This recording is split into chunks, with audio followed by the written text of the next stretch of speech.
90 రోజుల కోర్సు పూర్తి చేస్తే చాలు 100% ప్లేస్మెంట్ సపోర్ట్ తో సాఫ్ట్వేర్ జాబ్ మీ సొంతం. వెంటనే కోడ్ జ్ఞాన్ డెస్టినేషన్ ని సంప్రదించండి. Hello viewers, welcome back to our channel. ప్రస్తుతం మనతో ఉన్నారు motivational speaker and counsellor Rajani Rama గారు. నమస్తే మ్యామ్. నమస్తే నవీన. మ్యామ్, మ్యారేజ్ అంటేనే ప్రెషర్. మనం మూవీస్లో చూస్తున్నాము, చాలామంది అబ్బాయిలు పెళ్లి చేసుకోవడానికి భయపడుతున్నారు ఈ మధ్య కాలంలో. అమ్మాయిలు కదా, అబ్బాయిలు. అప్పట్లో అమ్మాయిలు భయపడేవాళ్ళు, మ్యారేజ్ అంటే కొంచెం భయం వేసేది వాళ్ళకి. ఈ మధ్య ఇప్పుడు అబ్బాయిలు ఏంటంటే పెళ్ళి అంటేనే టెన్షన్, ప్రెషర్ అయిపోయింది. అలాగే మూవీస్ కూడా అలాగే వస్తున్నాయి. రీసెంట్గా కొన్ని మూవీస్ చూసాం మనం. అంతేగా అని అంటారు కదా. అంటే పెళ్ళి అయితే అంతేనా, అమ్మో మనం ఏంటి ఇలా ఉంటామా మ్యారేజ్ అయితే అన్న ఒక భయం అయితే ఏర్పడుతుంది అబ్బాయిల్లో. అంటే పెళ్ళి అంటే ప్రెషరేనా?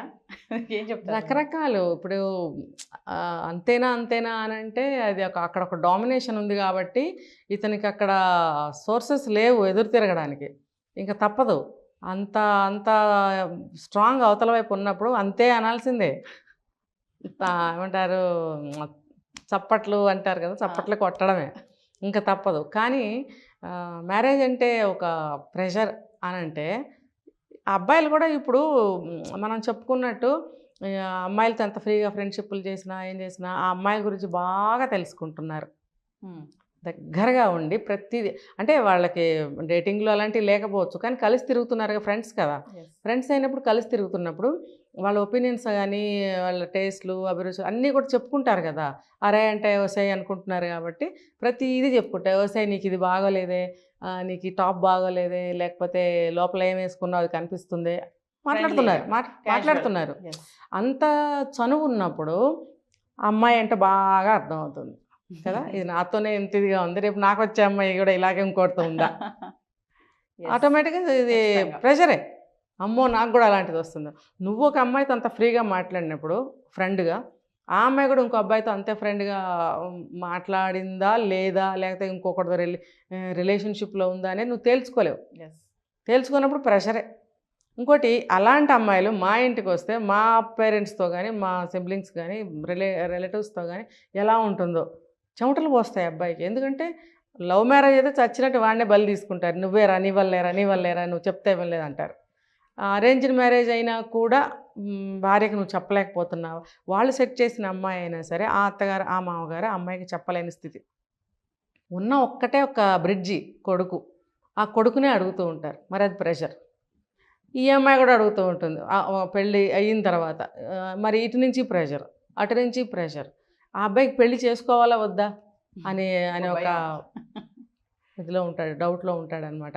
కాబట్టి ఈ ప్రెషర్ అనేది కొంచెం తల్లిదండ్రులు కూడా కూర్చోబెట్టుకుని చెప్తూ ఉండాలి. తర్వాత తల్లిదండ్రులు కూడా కొంతమంది ఈ రోజుల్లో చాలామంది మంచిగా ఉంటున్నారు, కానీ పాతకాలం వాళ్ళ అత్తలు చేసిన పనులన్నీ గుర్తుపెట్టుకుని ఇప్పుడు కోడళ్ళ మీద చేసేవాళ్ళు ఉన్నారు. అలాంటివన్నీ ఇంకా పోవాలండి, ఎందుకంటే కుదరదు. ఇప్పుడు కోడలు కాబట్టి ఇప్పుడు ఈవిడికి వయసు అయిపోతుంది కాబట్టి ఒక కప్పు కాఫీ తెచ్చిస్తే బాగుండు, లేకపోతే వాళ్ళకి వంట చేస్తే బాగుండు, లేకపోతే ఎక్కడికైనా వెళ్ళాల్సి వస్తుంది, ఇల్లు తను చక్క పెట్టుకుని బాధ్యతగా ఉంటే బాగుండు, నేను కాస్త ప్రశాంతంగా వెళ్ళి వస్తాను అనే భావాలు వాళ్ళకు ఉంటాయి. అలా ఉన్నప్పుడు వీళ్ళు కూడా ఉండగలగాలి. లేరు, ఆ మాత్రం వీళ్ళు చేయలేరండి అత్తగారికి. దానికే అత్తగారు చెప్పేసింది మాకు పని, చేసేసింది మమ్మల్ని ఇంత బానిసని, లేకపోతే మా మీద ఇంత ఒత్తిడి పెట్టింది అని అనుకుంటున్నారు. అలా అనుకోవటం వల్లే వస్తున్నాయి గొడవలు. దానివల్ల ఆ అబ్బాయికి ప్రెషర్ వస్తూ ఉంటుంది. కాబట్టి అమ్మాయిలు కూడా ఏంటంటే అత్తవారిల్లు అన్న తర్వాత, అత్తవారిల్లని ఎందుకు పేరు పెడతారు, పెళ్లి చేసుకుని భర్త దగ్గరికి వెళ్తారు. ఇప్పుడు తల్లిదండ్రులు వేరే ఉన్నా సరే అబ్బాయికి అప్పుడప్పుడు వస్తూ ఉంటారు. అది కూడా తట్టుకోలేరా? అంటే చెడ్డ అత్తల గురించి నేను మాట్లాడను, ఉన్నారు.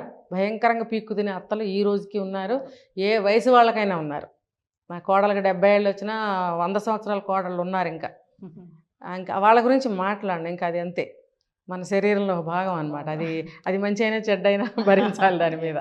కానీ ఇప్పుడు సంగతి నేను చెప్తున్నా, అలాంటి చెడ్డతనాలు ఏమైనా ఉంటే మానుకోవాలి. మనం మానుకోకపోతే ఈ పిల్లల్ని మనం బాధ పెట్టిన వాళ్ళం అవుతాము. తర్వాత వచ్చిన అమ్మాయిలు కూడా అర్థం చేసుకోవాలి. ఇప్పుడు వాళ్ళమ్మ కూడా వాళ్ళ వదినకి అత్తగారే అవుతుంది కదా. మరి అలాంటప్పుడు తను కూడా అర్థం చేసుకోవాలి. అది ఇద్దరి మధ్యలో ఆ అబ్బాయిని ప్రెషర్ పెట్టడమే అవుతుంది. ఈ భయాలన్నీ ఉండటం వల్ల అబ్బాయిలకి పెళ్లి చేసుకోవాలంటే భయం వేసి 35 ఏళ్ళు 40 ఏళ్ళు వచ్చిన పెళ్ళిళ్ళు చేసుకోవట్లే. మేడం వాళ్ళు ఏంటంటే ఆలోచిస్తున్నారు చేసుకునే అమ్మాయి చాలా ఇవే చెప్తున్నారు. వచ్చాక అమ్మో గొడవలు అయితే ఏమో ఇదంతా నాకెందుకు ఈ బర్డెన్ ఇలా ఈ మాత్రం కూడా మా పేరెంట్స్ బ్రతకారండి, చచ్చిపోతారు, ఎస్ నేనే చూసుకుంటాను, నా తల్లిదండ్రుల్ని నేనే చూసుకుంటాను. నేను చాలా మంది అబ్బాయిలు ఇంటర్వ్యూ చేశాను. 30-40 వచ్చిన కూడా పెళ్లి 40 మేడం భయపడి. ఇంకా 40 వచ్చాక వాళ్ళకి మైండ్ మారిపోతుంది, పెళ్ళి మీద ఉండదు, బాధ్యతల మీదే ఉంటుంది. తల్లిదండ్రులు పాపం ఇంకా పెద్ద వయసుకి అయిపోయారు, వాళ్ళని కాపాడుకోవాలనే బాధ్యత ఇంకా పెరుగుతుంది. తన తర్వాత తన లైఫ్ తన లాస్ట్ స్టేజ్ ఏంటనేది పాపం అబ్బాయికి గుర్తురాదు. అలాంటి అమ్మాయిలు కూడా ఉన్నారండి అక్కడక్కడ. ఎస్ అయితే ఇప్పుడు అబ్బాయిల గురించి మాట్లాడుకుంటున్నాం కాబట్టి చెప్తున్నాను. కాబట్టి అంత భయపడకుండా తగినంత చుట్టూ కూడా మనం ఏర్పరచుకోవాలి ఆ పరిస్థితుల్ని, అలాంటి మనుషుల్ని, అలాంటి కౌన్సిలింగ్ తీసుకోవడము చేస్తే మనకు ఆ ప్రెషర్ అనేది కొంచెం దూరం అవుతుంది. తల్లిదండ్రులు మారాలి, మంచి తల్లిదండ్రులు అనుకోండి, మారాల్సిన అవసరం లేదు.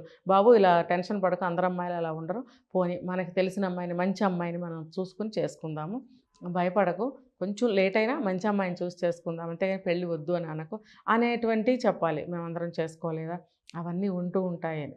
అట్లనే ఆ అమ్మాయికి కూడా అవతల చెప్పి పంపించాలి. ఇప్పుడు ఇవన్నీ బయట వాళ్ళకే అబ్బాయి ఉంటాడు కదా, ఆ అబ్బాయి ఫీలింగ్ కూడా ఇలాగే ఉండొచ్చు. రేపొద్దున వాళ్ళ కోడలు వస్తే వాళ్ళ పరిస్థితి ఏంటని వాళ్ళకి తెలుసు.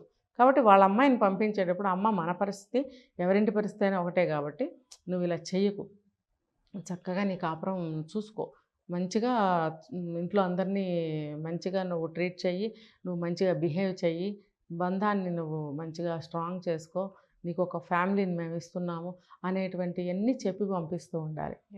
పంపిస్తే ఆ పెళ్లి చూపుల్లోనే మాట్లాడుకుంటున్నారు, పెళ్ళయ్యే లోపల మాట్లాడుకుంటున్నారు. ఈ లోపల మాట్లాడుకునే మాటల్లో ఆ అబ్బాయికి ఆ అమ్మాయి మాట్లాడే విధానాన్ని బట్టి ఇలాంటి ప్రెషర్స్ కానీ భయాలు కానీ ఉంటే దూరం అవడానికి ఛాన్సెస్ ఉంటాయి. మేము పెళ్ళి అంటేనే భయపడుతున్నారు కదా అబ్బాయిలు అంటున్నాం కదా మనం, అసలు దానికి కారణాలు ఏంటి ఉంటాయి అసలు ముఖ్యంగా చెప్పుకుంటే? వాళ్ళకి ఏముంటుంది అబ్బాయిల మైండ్లో అసలు మైండ్ సెట్? ఇప్పుడు అబ్బాయిలు కొంచెం మనం అనుకున్నట్టు అప్పట్లో కాకుండా ఇప్పుడు అబ్బాయిలు చాలా ఆలోచిస్తున్నారు మీరు అన్నట్టుగా. అంటే అమ్మాయి అనే కాకుండా తల్లిదండ్రుల గురించి కూడా ఎక్కువ ఆలోచిస్తున్నారు. వచ్చే అమ్మాయి అమ్మని ఎలా చూసుకుంటారు, మా అమ్మ నాన్నగారిని ఎలా చూసుకుంటారు. అదొక్కటే కాదండి, సహజంగా చిన్నప్పటి నుంచి భయపెట్టి పెంచుతారు, తల్లిదండ్రులు మాట వినరేమోనని.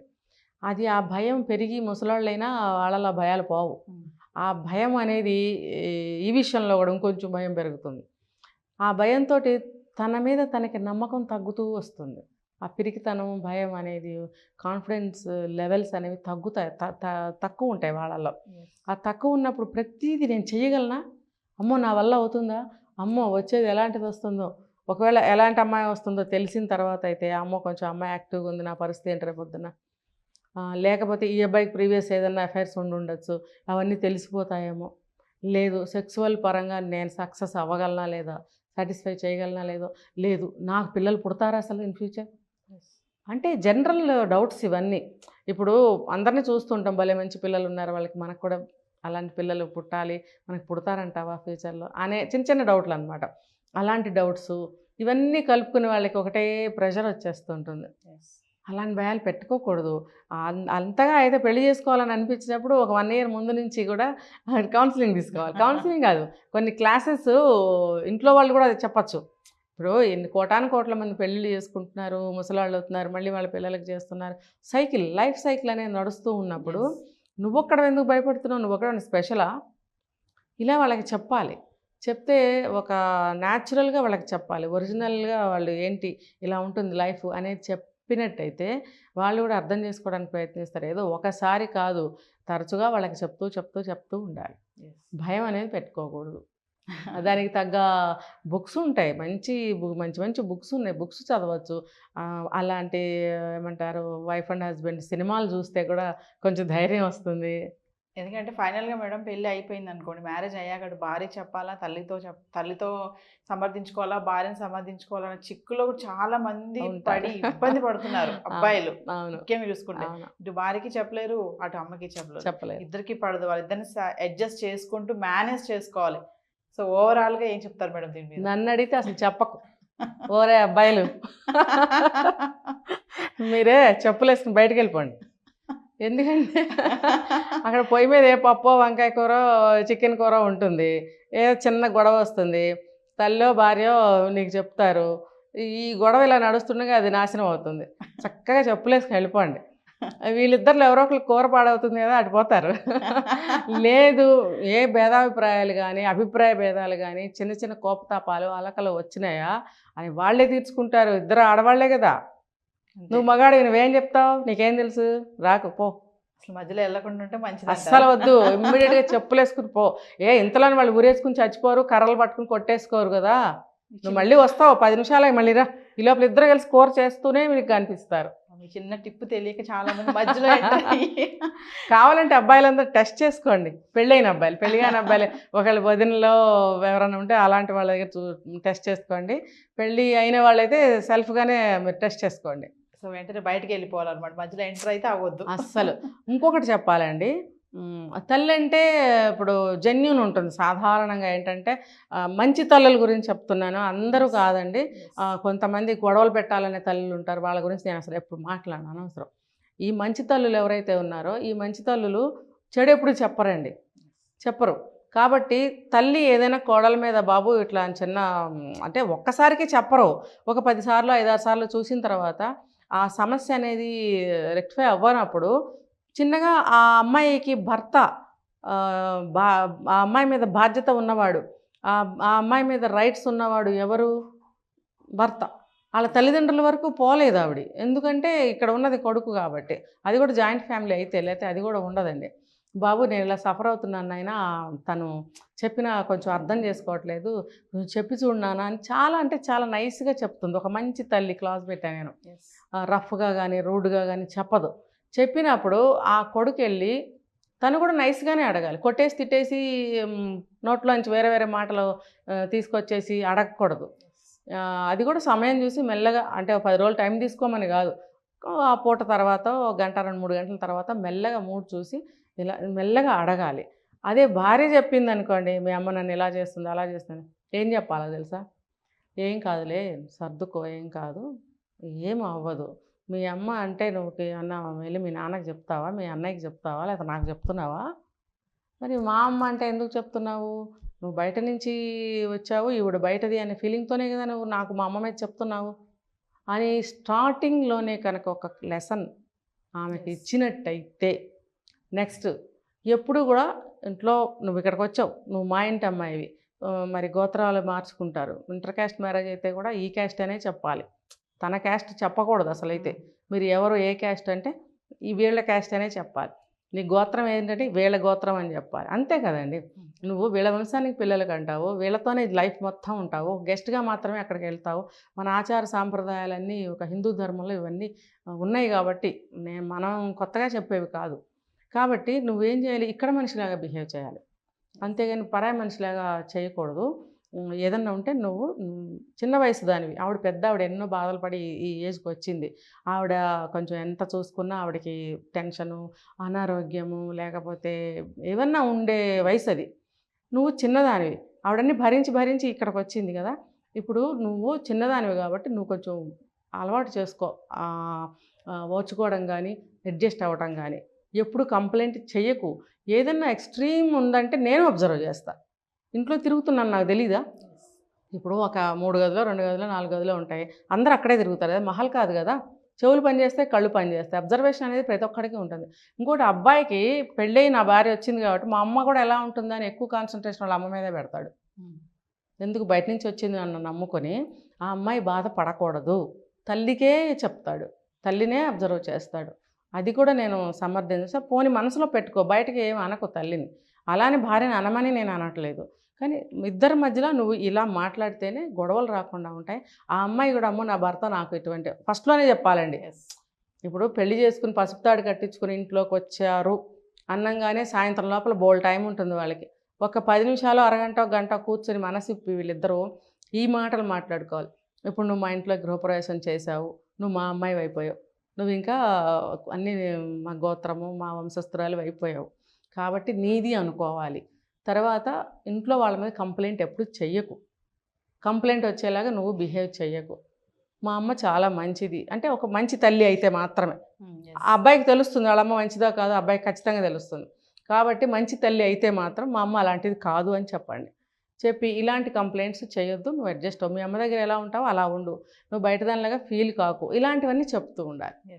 చెప్తే ఫస్ట్ డే కదండి ఖచ్చితంగా ఆ అమ్మాయికి ప్రింట్ అయిపోతుంది. ఇంకా నువ్వు 4 రోజుల తర్వాత, వారం రోజుల తర్వాత, సంవత్సరం తర్వాత చెప్తే వర్కౌట్ కాదు. ఎందుకంటే పాత పడిపోతుంది విషయము. నువ్వు అప్పుడు చెప్తే అంటావు. ఈ 1 ఇయర్ లోపల ఏమైనా రోజులు గడుస్తున్నాయి. 365 రోజుల్లో 365 రకాల విషయాలు జరుగుతాయి. నువ్వు అప్పుడు చెప్తే ఏం వర్కౌట్ అవుతుంది? ఏమి జరగక ముందే నువ్వు ఇంట్రడ్యూస్ చేయాలి. ఈ విధంగా మా ఇంట్లో మెంబర్స్ ఇలాగా, వీళ్ళ మనస్తత్వాలు ఇవి, ఇలా చెప్పి ఏది జరిగినా సరే నువ్వు అడ్జస్ట్ అవ్వాలి. నిజంగా కష్టం వస్తే నాకు చెప్పు, నేనున్నా నీకు అనే ధైర్యాన్ని ఇవ్వాలి. అప్పుడు ఆ అమ్మాయికి 2 పక్కల అర్థమవుతుంది. నిజంగా కష్టం వస్తే తను నాకు సేవ్ చేస్తాడు, సపోర్ట్ ఉంటాడు, కానీ ఆ సమస్య నేను తీసుకురాకూడదు అనే ఒక విషయం ఆ అమ్మాయికి ఇక్కడ నాటుకుంటుంది. ఆ పని ఖచ్చితంగా అబ్బాయి చేయాలి. ఫైనల్లీ మీరైతే మేడం ఈ వీడియోలో ఒక మంచి టిప్ అయితే చెప్పారు. అబ్బాయిలకి గొడవ అయినప్పుడు ఖచ్చితంగా చెప్పులు వేసుకుని బయటకు వెళ్ళి అంతే, మధ్యలో మాత్రం అస్సలు కావాలంటే 10 నిమిషాల తర్వాత ఇంటికి వచ్చేసేయండి. వచ్చేసి ఎవరినో ఒకరిని వాళ్ళ ఆవిడనో వాళ్ళ అమ్మ మంచినీళ్ళు లేవు, లేకపోతే అమ్మ భార్య పేరు ఏదో ఉంటుంది కదా అది పెట్టి తన నీళ్ళు తీసుకురమ్మని చెప్పు, వాటర్ దాహం వేస్తుంది, ఏదో పద్మానో సుజాతో సునీతో ఏదో పెడదాం పేరు, ఆ సునీత అని ఒక గ్లాస్ నీళ్ళు తీసుకురమ్మని చెప్పు, దాహం వేస్తుంది అని అంటే ఈ అమ్మాయికి చెప్తుంది. మాటలు కలిసిపోతాయి. ఒకవేళ కలవకపోతే ఇతను వచ్చే లోపల ఏమో చూడు అబ్బాయి వచ్చాడు వాటర్ అడుగుతున్నాడు తీసుకెళ్ళివు అమ్మ దాహం వేస్తుందంట అంటే, ఆహా మేమిద్దరం కొట్టుకుంటుంటే వెళ్ళిపోయాడు, ఇప్పుడు నేను ఎందుకు నీళ్ళు ఇవ్వాలి అని అనుకోకుండా దాహం వేస్తుందంట అనే మాట తెలివితేటలతోనే బతకాలండి ప్రతి క్షణం అని అంటే, ఆ అమ్మాయి అమ్మ మా ఆయన పాప ఎండలో నుంచి పని మీద వెళ్ళాడు దాహం వేస్తుందంట అన్నప్పుడు నీళ్ళు ఇవ్వకపోతే బాగుంటుందా, ఇవ్వాలి కదా అని, సరే అత్తయ్య అని చెప్పి తీసుకొచ్చి ఇస్తుంది. అయిపోయింది.